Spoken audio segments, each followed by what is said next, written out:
Studi kata, epikorgeo, 2 Petrus 1 ayat 5. Kai auto tauto de, spoden pasan perisenengantes epikorgesate ente pistei humon ten areten, NDT arete ten genosin. Justru karena itu kamu harus dengan sungguh-sungguh berusaha untuk menambahkan kepada imanmu kebajikan dan kepada kebajikan pengetahuan. Epikorgeo berasal dari dua kata epi di atas dan koros, sekelompok penyanyi atau paduan suara, sehingga artinya adalah paduan suara di atas. Maksudnya, orang yang bertanggung jawab atas berlangsungnya paduan suara. Orang Yunani khususnya di Athena seringkali mengadakan pertunjukan tarian atau nyanyian yang terdiri dari 12-50 orang. Ini adalah pertunjukan yang mahal dengan biaya besar, sehingga pemerintah harus menunjuk seseorang untuk membiayai jalannya pertunjukan itu dan bertanggung jawab atas semua penampilannya beserta alat-alat yang dibutuhkan. Sang dermawan itu dijuluki Koregos, karena besarnya biaya sehingga hanya orang kaya saja yang bisa mengerjakannya. Kadangkala uang yang dikeluarkan sebanyak 3.000 drakma. 1 drakma sama dengan 1 dinar Romawi, yaitu upah kerja 1 hari. Jadi 3.000 drakma setara 3.000 hari kerja. Drakma adalah mata uang Yunani.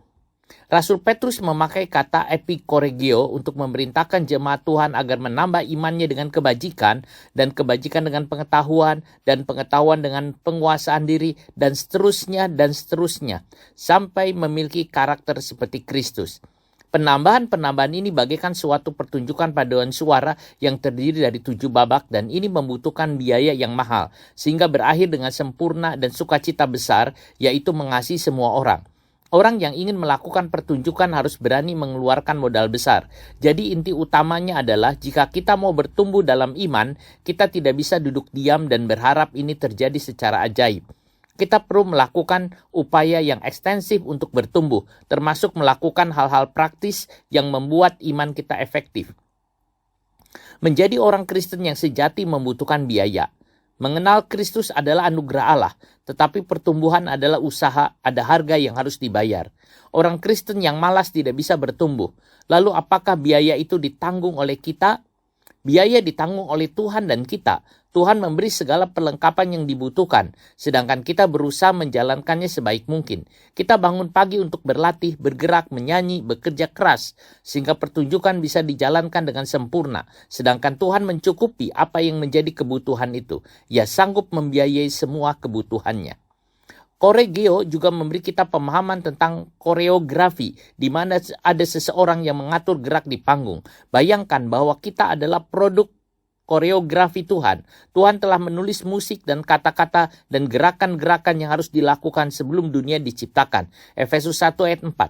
Tuhan sudah mengatur hidup dan kita sebagai pengikut Kristus. 1 Yohanes 2 ayat 6. Harus berusaha untuk memenuhi bagian-bagian yang telah Dia persiapkan untuk kita masing-masing lakukan dalam koreografi agung yang disebut kehidupan Kristen ini, sehingga penulis drama ini menerima kehormatan dan kemuliaan yang besar.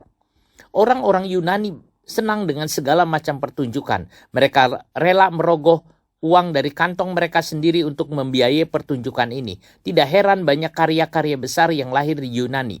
Ketika iman ditambah dengan kebajikan, dan kebajikan ditambah dengan pengetahuan, dan seterusnya, maka karya besar ilahi akan muncul. Demikian juga akan ada karya besar jika kita melakukan apa yang Tuhan perintahkan ini. Inginkan Anda memiliki karya besar? Lakukanlah tarian 7 babak ini.